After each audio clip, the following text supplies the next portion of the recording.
Assalamualaikum warahmatullahi wabarakatuh.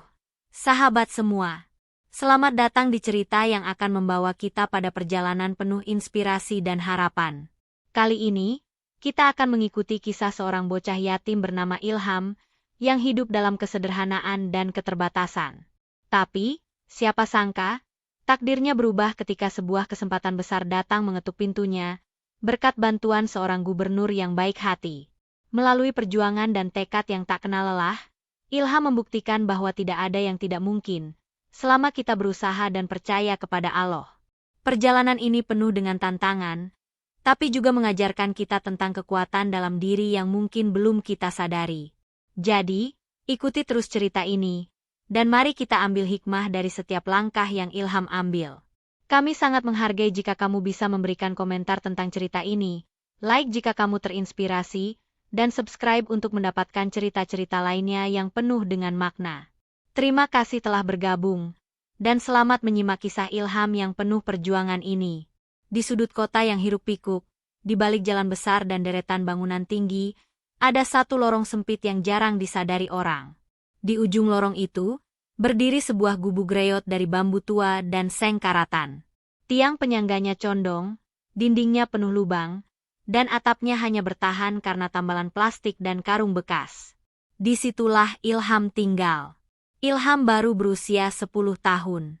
Tubuhnya kecil, kurus, dan tampak lebih muda dari anak seusianya. Kedua orang tuanya sudah lama tiada. Ibunya meninggal karena sakit keras, sementara ayahnya meninggal karena kecelakaan kerja di proyek bangunan. Sejak itu, Ilham hidup sendiri, tanpa sanak saudara, tanpa pelindung.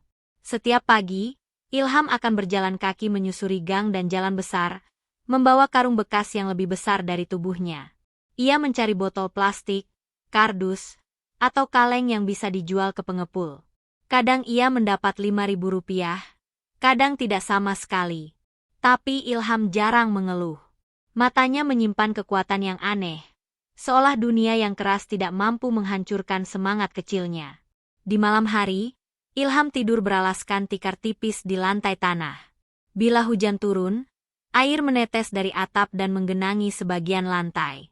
Namun Ilham tetap tidur, menggulung tubuhnya agar tetap hangat. Suara hujan dan dinginnya malam adalah teman yang setia menemaninya dalam kesunyian. Suatu malam, seorang relawan yang tengah membagikan makanan sahur ke warga miskin tak sengaja melihat gubuk Ilham.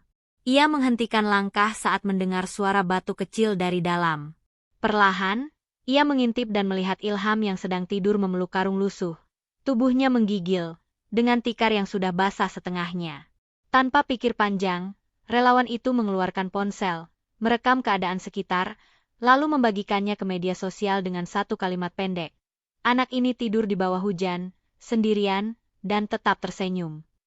Video itu tak butuh waktu lama untuk meledak. Komentar dan tanggapan datang bertubi-tubi. Warganet menangis, marah, dan bertanya-tanya kenapa anak sekecil itu dibiarkan sendiri di tengah kerasnya kota. Tapi satu hal yang tak disangka terjadi keesokan harinya.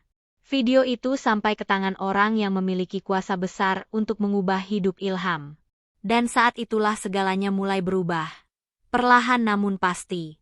Di ruang kerjanya yang sejuk, Pak Gubernur Arman sedang menikmati secangkir kopi pahit sembari membaca laporan pagi. Meja kerjanya dipenuhi tumpukan dokumen tentang pembangunan jalan, anggaran pendidikan, dan data kemiskinan terbaru. Namun pandangannya terhenti saat ajudannya datang tergesa sambil berkata, "Pak, Anda harus lihat ini." Ajudan itu menunjukkan sebuah video berdurasi 1 menit di layar ponsel. Video itu sederhana. Hanya menampilkan seorang anak kecil tidur di atas tanah becek, di bawah atap bocor yang tak lagi mampu menahan air hujan. Namun sesuatu di dalam video itu membuat dada Pak Arman sesak. Anak itu tidak menangis, tidak mengeluh.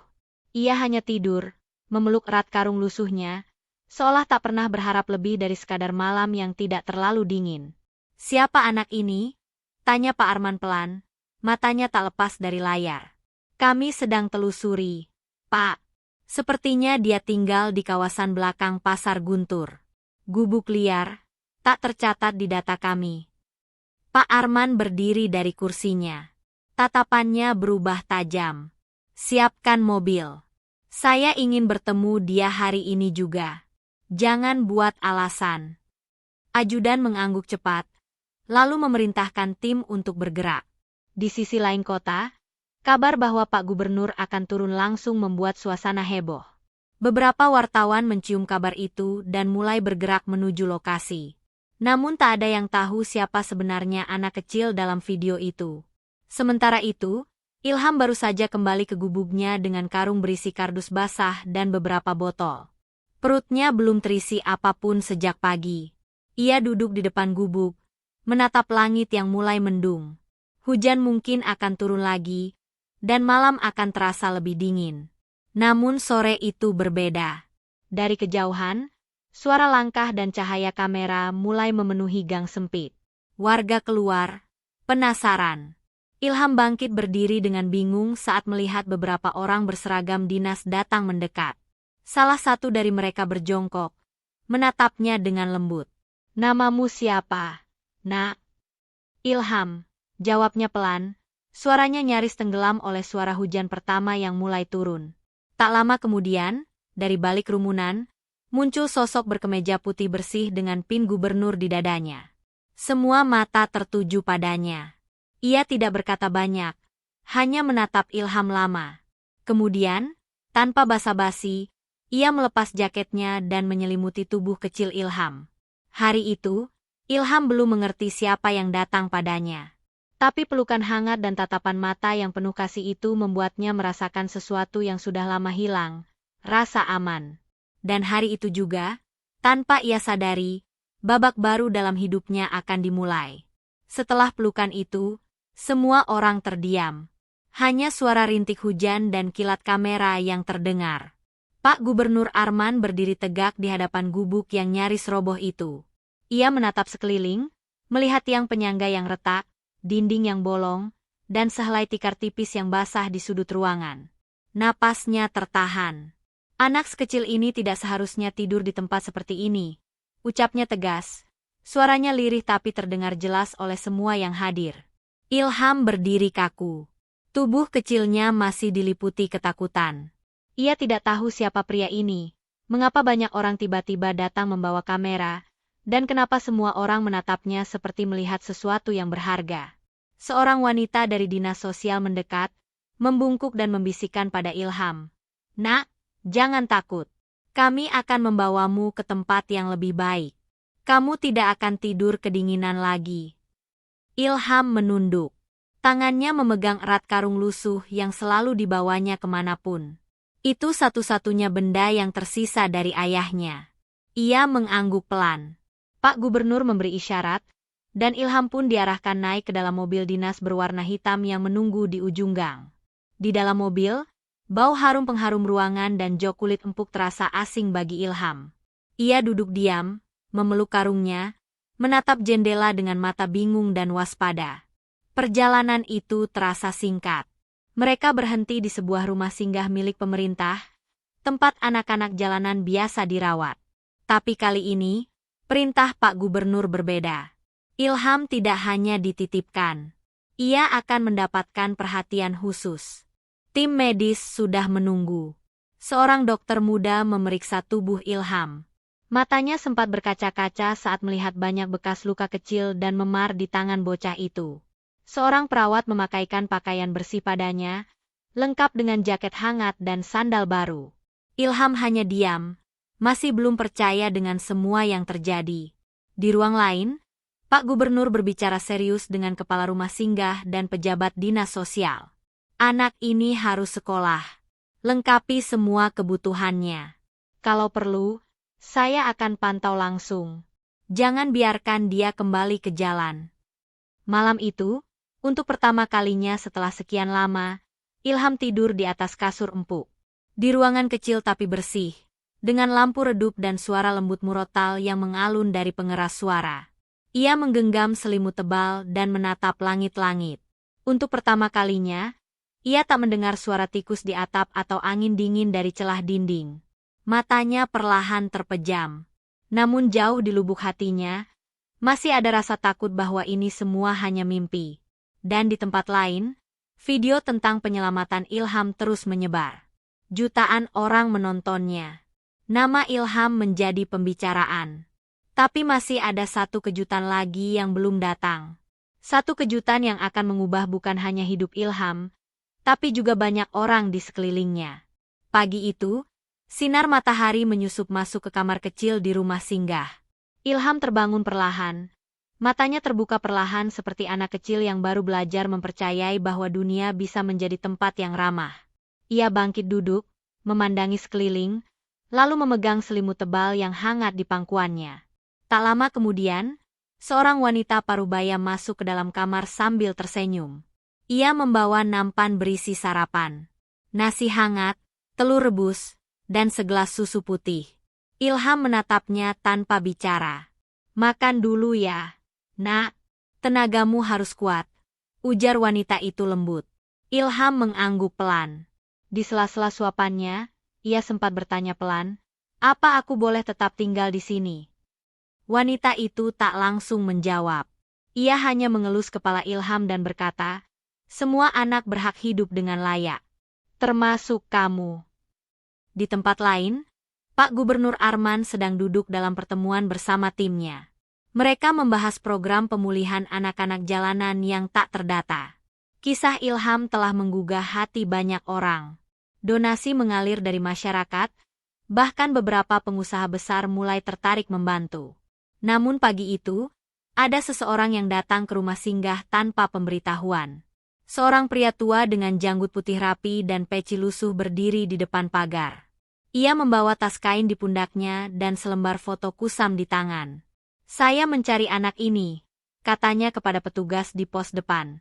Foto itu memperlihatkan seorang bocah kecil berusia sekitar 5 tahun, mengenakan kaos garis-garis dan tersenyum di depan warung kecil. Wajahnya tak asing.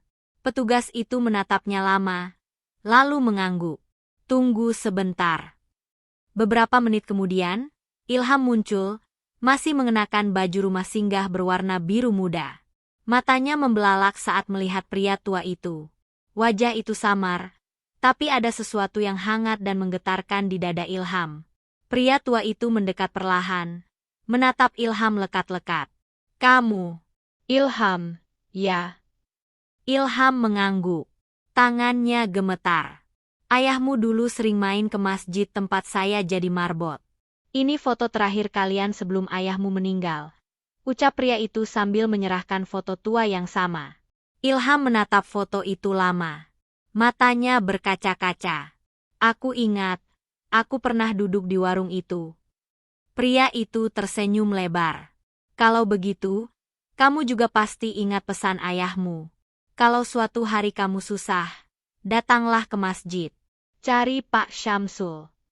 Dan ternyata, itulah nama pria tua di hadapannya. Pertemuan itu menjadi awal dari hubungan yang tak terduga. Pak Syamsul bukan hanya seseorang dari masa lalu ayah Ilham, tapi juga penyimpan rahasia yang selama ini tidak diketahui siapapun.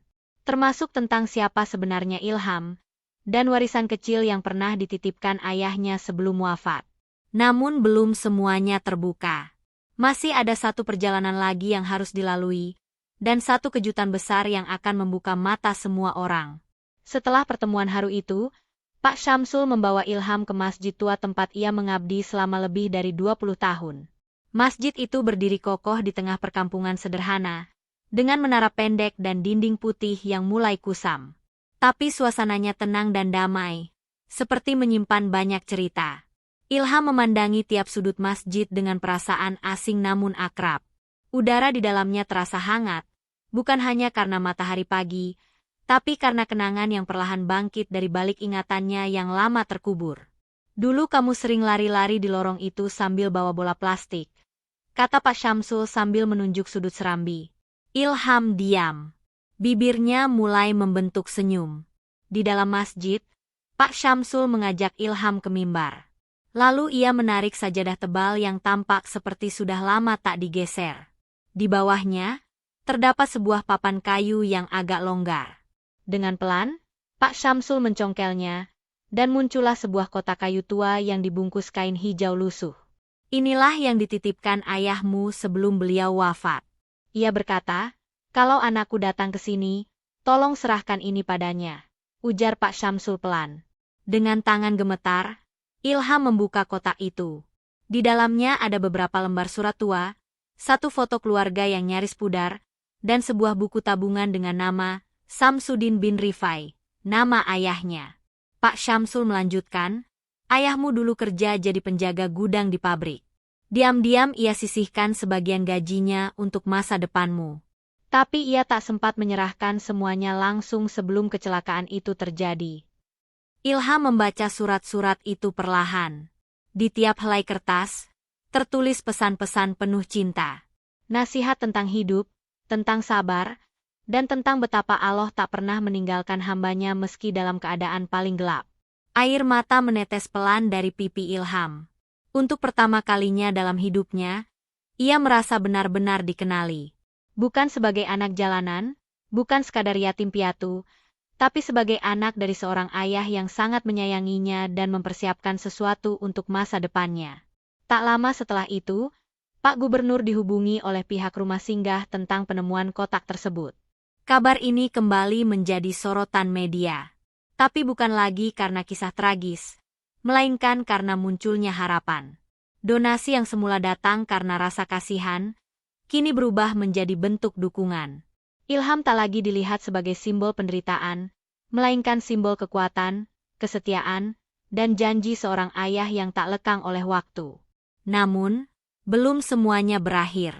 Pak Gubernur sedang menyiapkan satu langkah besar, sebuah keputusan yang tak pernah ia ambil sebelumnya untuk seorang anak. Keputusan yang akan membawa Ilham ke dunia yang lebih luas dari sekadar rumah singgah atau masjid kecil. Dan saat hari itu tiba, semua orang akan menyaksikan perubahan besar yang tidak pernah mereka bayangkan. Hari itu, suasana di kantor gubernur berbeda dari biasanya. Pak Gubernur Arman duduk di meja kerjanya, menatap layar komputer dengan serius. Di seberang meja, para pejabat dan timnya berbicara tentang proyek pembangunan dan anggaran daerah. Namun, pikirannya terus melayang ke Ilham, bocah kecil yang telah berhasil menyentuh banyak hati dalam waktu singkat. Satu hal yang tak bisa diabaikan adalah keputusan besar yang harus diambil. Sesuatu yang jauh melampaui donasi atau bantuan sementara. Sesuatu yang akan mengubah hidup Ilham selamanya. Pak Gubernur merasa bahwa hidup Ilham harus diberikan kesempatan yang lebih besar. Tidak hanya bantuan langsung atau tempat tinggal sementara, tapi juga pendidikan yang layak.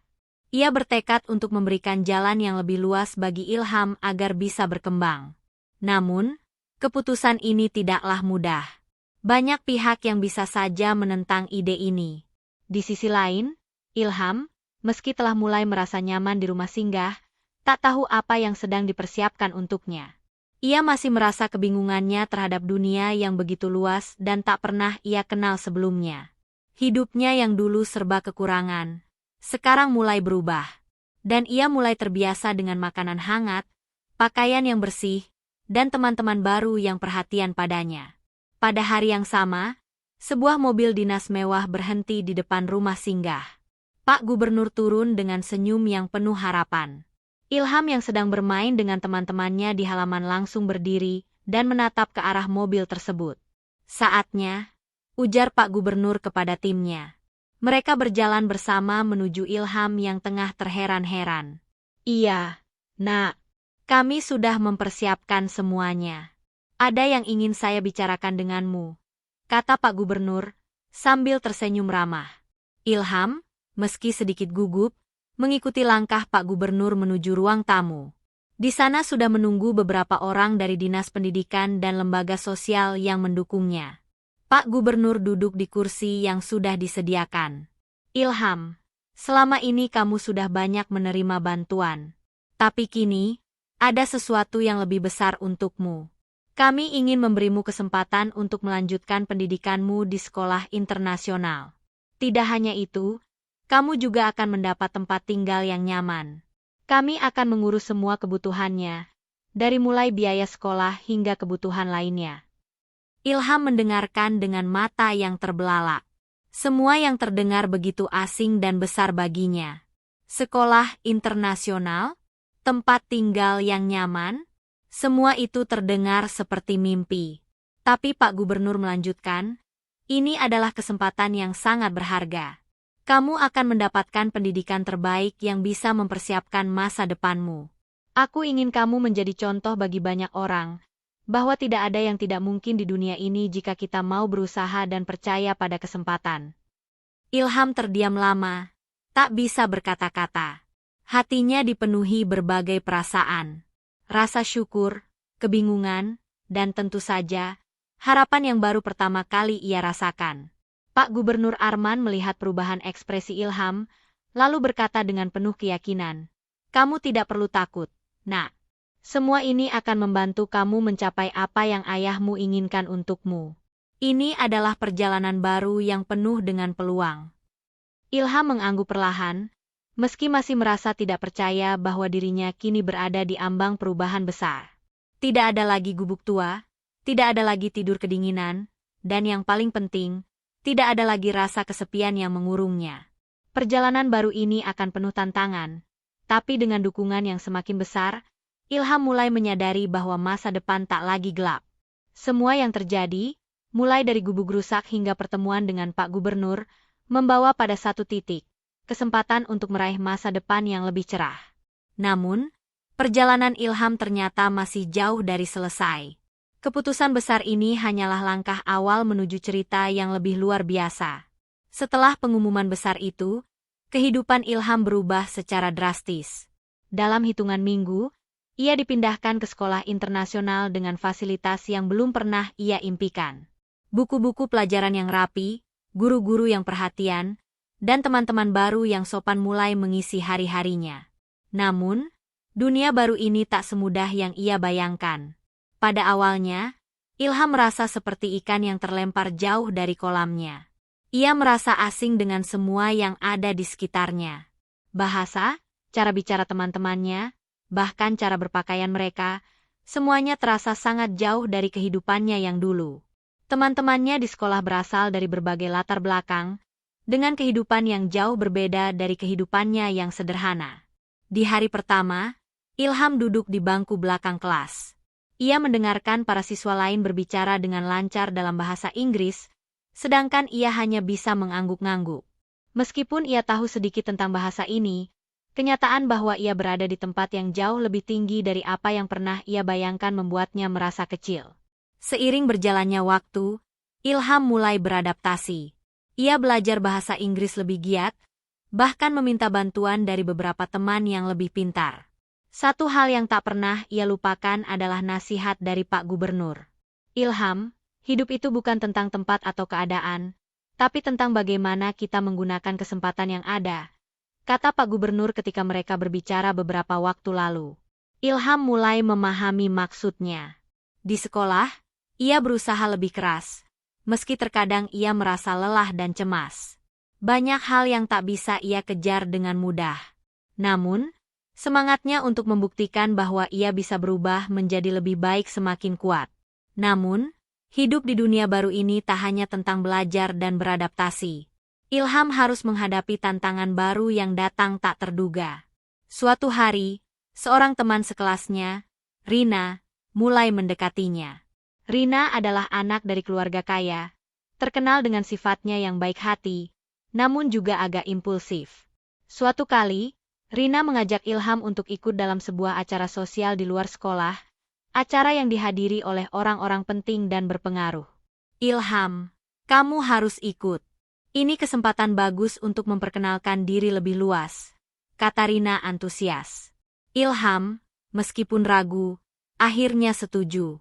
Ia berpikir bahwa ini mungkin akan membantunya lebih diterima di sekolah, dan bisa membuka kesempatan untuk masa depannya. Namun, di acara tersebut, Ilham merasakan sebuah ketegangan. Orang-orang di sekitarnya tampak begitu berbeda, berbicara tentang bisnis, politik, dan topik-topik yang tak pernah ia dengar sebelumnya. Semua orang tampak sibuk dengan kehidupan mereka yang mapan. Ketika Ilham mencoba bergabung dalam percakapan, beberapa orang memandangnya dengan tatapan heran. Mereka sepertinya tidak terlalu tertarik dengan cerita sederhana yang ia bagi tentang kehidupannya yang dulu. Tapi saya ingin tahu lebih banyak tentang pengalaman kalian. Ilham mencoba membuka percakapan dengan teman-temannya yang sedang asyik berbicara tentang perusahaan besar. Salah satu dari mereka tersenyum lebar dan berkata, "Oh, kamu anak panti ya? Cerita tentang kehidupanmu pasti menarik sekali." Kata-kata itu menggantung di udara. Ilham merasa tubuhnya tiba-tiba kaku. Ia tersadar, meskipun ia berada di tempat yang jauh lebih baik sekarang, dunia ini masih penuh dengan prasangka dan penilaian. Di titik ini, Ilham mulai bertanya pada dirinya sendiri. Apakah ia bisa terus bertahan di dunia ini? Dapatkah ia benar-benar diterima? Atau apakah ia akan selalu dianggap sebagai anak dari masa lalu yang penuh dengan kekurangan? Namun, meskipun sedikit terluka dengan sikap sebagian orang, Ilham tak menyerah. Ia mengingat kembali pesan ayahnya yang tertulis dalam surat-surat lama itu. Ayahnya mengingatkan bahwa hidup penuh dengan cobaan. Namun tidak ada yang lebih kuat dari tekad dan hati yang penuh keyakinan. Dunia baru ini memang penuh dengan tantangan. Tapi Ilham sudah memutuskan untuk tidak berhenti berjuang. Ia tahu bahwa untuk meraih tempat yang lebih baik, ia harus melangkah lebih jauh. Beberapa bulan berlalu sejak Ilham memulai perjalanan barunya. Ia masih menghadapi banyak tantangan, tetapi perubahan dalam dirinya semakin nyata. Dengan kerja keras, ia akhirnya mampu menguasai bahasa Inggris dan mulai menyesuaikan diri dengan teman-temannya. Ia tidak lagi merasa begitu asing. Bahkan, beberapa teman mulai mengagumi semangatnya untuk belajar dan beradaptasi dengan cepat. Pak Gubernur Arman, yang terus memantau perkembangan Ilham, semakin bangga dengan kemajuan yang ditunjukkan oleh bocah kecil yang dulu tidur di gubuk reot. Setiap kali mereka berbicara, Pak Gubernur selalu memberikan dorongan dan nasihat yang penuh makna.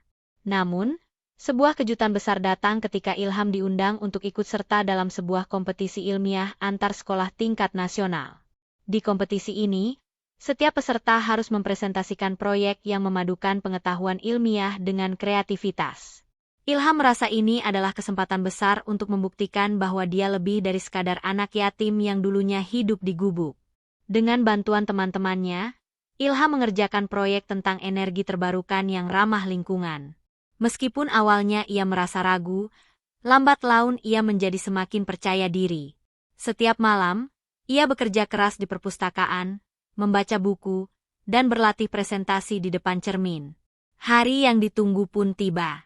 Ilham berdiri di depan juri, menyampaikan presentasinya dengan penuh semangat. Walau sedikit gugup, ia berhasil menjelaskan dengan jelas dan meyakinkan. Beberapa juri tampak terkesan dengan pengetahuannya yang mendalam meski usianya masih muda. Pak Gubernur, yang hadir sebagai tamu kehormatan, menonton dari samping panggung, merasa bangga atas pencapaian Ilham yang luar biasa. Akhirnya, setelah melalui proses penjurian yang ketat, Ilham diumumkan sebagai pemenang utama dalam kompetisi tersebut. Tepuk tangan bergemuruh di seluruh ruangan. Semua mata tertuju pada Ilham, bocah yatim yang dulu hidup dalam keterbatasan.